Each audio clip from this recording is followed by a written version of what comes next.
निरंतर ये फसल बीमा योजना किसान अपनाने का काम कर रहे हैं और योजनाओं को सरल बनाने के अनेकों उपाय सरकार ने माननीय अध्यक्ष महोदय किए हैं, जिसके कारण योजना का लाभ लेने में किसान को दिक्कत और परेशानी ना हो। नेचुरल कारण से फसल खराब होती है तो वो पूरी की पूरी कवर्ड है और किसान को उसका लाभ मिलता है। उनके प्रश्न का भी उत्तर दूंगा, लेकिन पूर्ववर्ती जो फसल बीमा योजनाएं थी उनमें कई तरह की कठिनाइयां थी। अनेकों फसल बीमा योजना उधर की सरकार भी लाई थी। आज बहुत सारे प्रश्न हैं इस पे, तो आप बहुत माननीय अध्यक्ष महोदय, ये केवल माननीय सदस्य नहीं, किसान भी जानना चाहते हैं। कई फसल बीमा योजनाएं थी, मैं उनके नाम नहीं लूंगा, लेकिन किसानों के लिए उच्च प्रीमियम थे जो दे नहीं पाता था, अपर्याप्त दावे थे, बीमित राशि कम मिलती थी, दावों के निपटान में विलंब होता था। माननीय अध्यक्ष महोदय, किसानों को, किसान संगठनों को कई तरह की आपत्तियां थी। मुझे गर्व यह कहते हुए कि प्रधानमंत्री नरेंद्र मोदी जी प्रधानमंत्री फसल बीमा योजना लेके आए।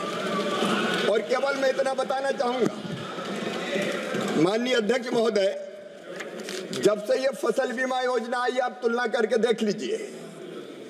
पहले आवेदन केवल आते थे 3,51,00,000, लेकिन अब आवेदन आए हैं 8,69,00,000, क्योंकि भरोसा है किसानों। नॉन लोनी गैर ऋणी किसान, पहले क्योंकि किसानों को समझ में आ रही है, केवल 20 लाख आवेदन आते थे जब इनकी सरकार थी, अब आए हैं 5,48,00,000 कुल किसान आवेदन। जब उधर की सरकार थी 3,71,00,000, अब आए हैं 14,17,00,000 और सकल बीमित राशि बढ़ के हो गई है 2,71,295 करोड़। और एक बात और कहना चाहता हूं, मैं आपकी बात पे आ रहा हूं प्लीज। माननीय अध्यक्ष महोदय बैठिए। माननीय अध्यक्ष महोदय, कहानी नहीं है, सच्चाई है। 32,440 करोड़ रुपया प्रीमियम किसानों ने दिया है और 1,64,000 करोड़ रुपया उनको क्लेम दिया गया है इस फसल बीमा योजना के माध्यम से। जहां तक माननीय अध्यक्ष महोदय, भाइयों का भी ख्याल है भाई, इसलिए तो मामा हूं। आपको जानकारी देना चाहता हूं माननीय सदस्य, अगर नेचुरल कारण से फसल खराब होती है तो वो पूरी की पूरी कवर्ड है और किसान को उसका लाभ मिलता है और बटाईदारों का भी कवरेज है राज्य सरकार के सर्टिफिकेट के आधार पर। इसलिए चिंता मत कीजिए, अगर राज्य सरकार सर्टिफाइड करती है तो हम बटाईदारों को भी कवर करते हैं और उनको भी इस योजना में सम्मिलित करते हैं। मैंने आग्रह किया पहले ही कि तो सीधा सारे प्राकृतिक कारण, जिसमें प्राकृतिक कारण से जितने भी प्राकृतिक कारण सब कवर्ड है। माननीय सभापति महोदय, प्राकृतिक कारणों से अगर लगेगी आग तो आग भी कवर्ड है, उसमें क्या दिक्कत है। माननीय अध्यक्ष महोदय, जैसे मैंने कहा कि हमने डीजी क्लेम के नाम से एक पोर्टल बनाया हुआ है और किसान अगर किसी कारण उनको लाभ नहीं मिल रहा तो वो शिकायत करते हैं, तो शिकायत की प्रभावी मॉनिटरिंग की व्यवस्था है। अगर नेट की कोई समस्या है तो उसका भी समाधान करने का हम प्रयत्न करेंगे। मैं आपके माध्यम से निवेदन करना चाहता हूं। बता दें, आप एक डिटेल बता दें इसकी फसल बीमा की। जब पुरानी फसल बीमा योजना थी उस समय जो बैंक का ऋणी रहता था उसको उसका बीमा आवश्यक रूप से किया जाता था और बीमे की जो प्रीमियम की राशि थी बैंक अपने आप काट लेता था।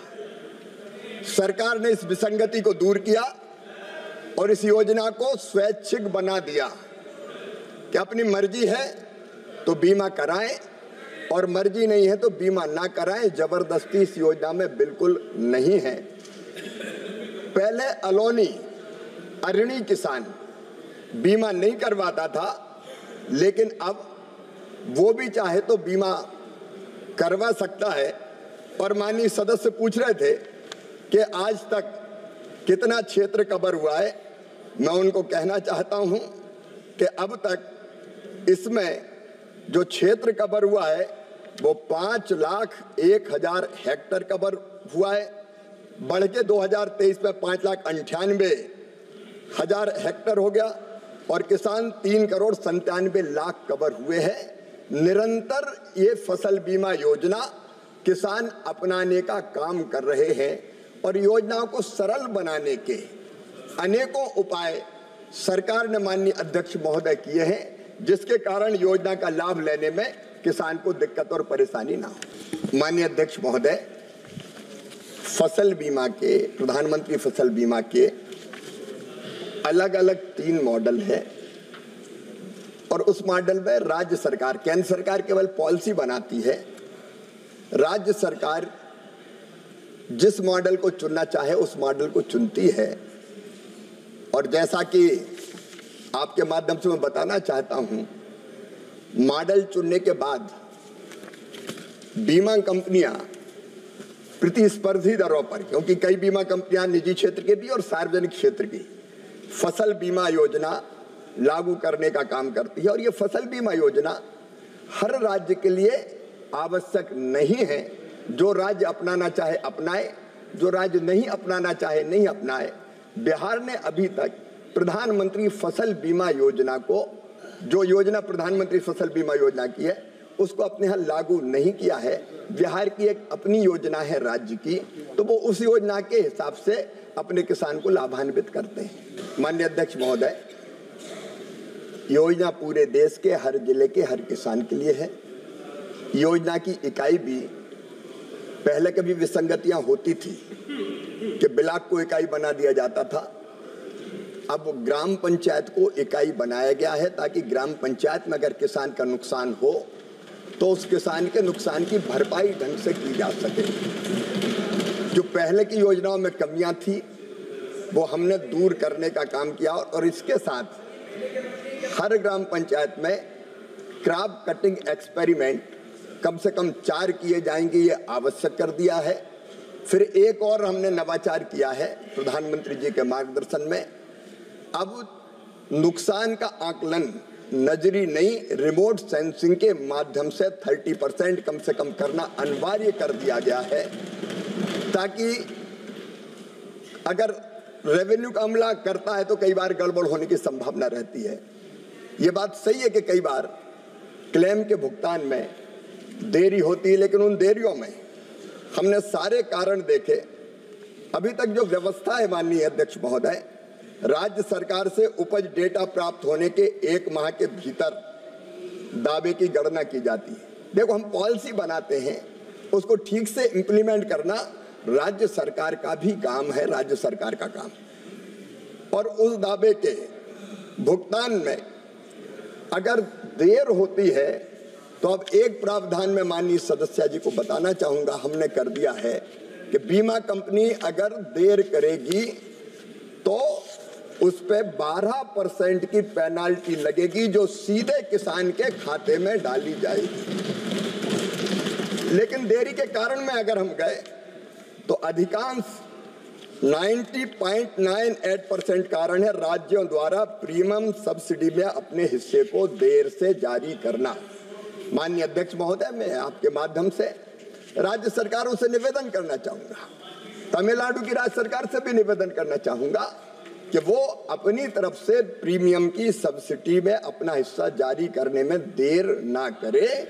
90% से ज्यादा देरी इसलिए होती है, कई बार उपज के आंकड़े विलंब से प्राप्त होते हैं, कुछ मामलों में बीमा कंपनी और राज्य के बीच विवाद कुछ होता है, कई बार किसानों के कुछ नंबर गलत आ जाते हैं, उसके कारण थोड़ी देरी होती है। लेकिन पहले एक और व्यवस्था थी कि राज्य सरकार जब प्रीमियम की अपनी राशि देती थी तभी केंद्र सरकार अपना हिस्सा देता था। हमने एक प्रावधान और किया है कि हमने राज्य के शेयर से अपने आप को डीलिंक कर लिया है और केंद्र सरकार अपना शेयर तुरंत जारी करेगी ताकि किसान के भुगतान में देरी ना हो। केंद्र सरकार का जो हिस्सा है वो तो उसको मिल ही जाए।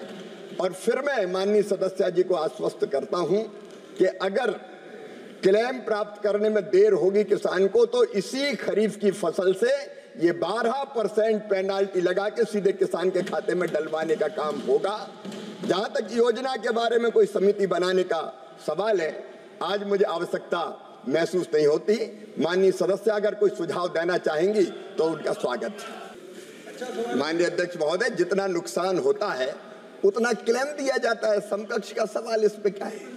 नुकसान के आधार पर क्लेम का भुगतान होता है। केसीसी का काटना ये भी बता दे दूं। नहीं, ये इस योजना में पहले था, अब नहीं है। किसान की इच्छा के ऊपर है कि वो बीमा करवाए या ना करवाए, जबरदस्ती कोई क्लेम नहीं काट सकता। Shri Krishna university Chhatarpur, the hi tech university in central India. Bundelkhand के लिए गौरव की बात है कि अब छतरपुर में हम आपको देंगे विश्व स्तरीय एजुकेशन सिस्टम और वर्ल्ड क्लास इंफ्रास्ट्रक्चर। कोरोना जैसी महामारी के दौर में अब महानगरों की भीड़ भाड़ अत्यधिक खर्च से बचे तथा अपने घर एवं अपने शहर में रहकर ही विश्व स्तरीय रोजगार उन्मुखी शिक्षा को प्राप्त करें और महानगरों में होने वाली परेशानी से बचे, क्योंकि कोरोना ने हमें सिखा दिया है कि हम महानगरों में सुरक्षित हैं या अपने शहर और घर में। इसीलिए श्री कृष्णा विश्वविद्यालय आपको देगा राष्ट्रीय शिक्षा नीति 2020 के अनुसार तैयार पाठ्यक्रम और कोर्स में प्रवेश के अवसर,